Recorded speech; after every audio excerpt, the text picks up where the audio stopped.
President Biden's mission for Ukraine after a surprise visit to Kyiv 1 year after Russia's invasion. The president is meeting with our allies. Vladimir Putin addressed the Russian people early this morning.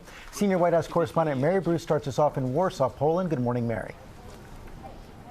Good morning, George. Well, President Biden is getting ready to deliver a major address here in Warsaw, rallying our allies and reassuring Ukraine of America's unwavering support. But it is that historic visit to Kyiv yesterday that is echoing around the world this morning, with Vladimir Putin now firing back.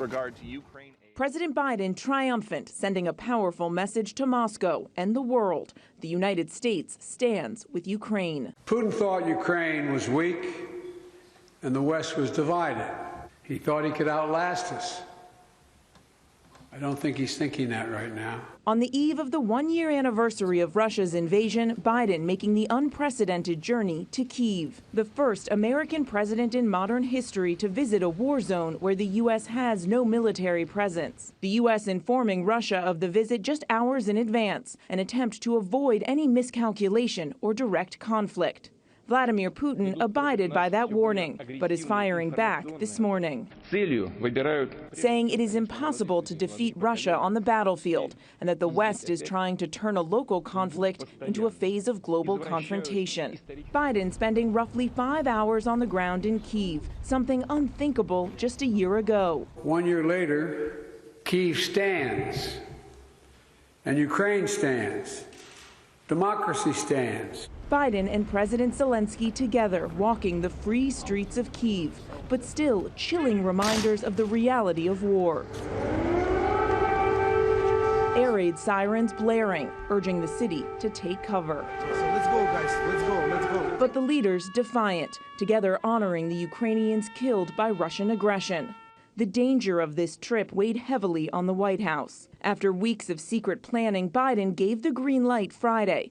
I thought it was critical that there not be any doubt, none whatsoever, about U.S. support for Ukraine in their war against the brutal attack by Russia. Biden left early Sunday morning undetected, not on Air Force One, but a smaller plane, its blinds drawn. The president then traveling 10 hours by train under the cover of darkness, greeted with that warm welcome. Morning, Mr. President. Welcome. Remind us that freedom is priceless. It's worth fighting for as long as it takes, and that's how long we're going to be with you, Mr. President. Now, in his speech here today, the president will outline what is at stake in this fight as he urges allies to sustain their support. He will frame this as a fight for democracy, a fight for the security of Europe. And he will also be making the case to try and shore up support back at home, as polls have shown that the U.S. interest in this war is starting to wane. Robin. All right, Mary, thank you for your reporting. Well, hey there, GMA fans. Robin Roberts here. Thanks for checking out our YouTube channel. Lots of great stuff here. So go on, click the subscribe button right over here to get more of awesome videos and content from GMA every day, anytime. We thank you for watching, and we'll see you in the morning on GMA.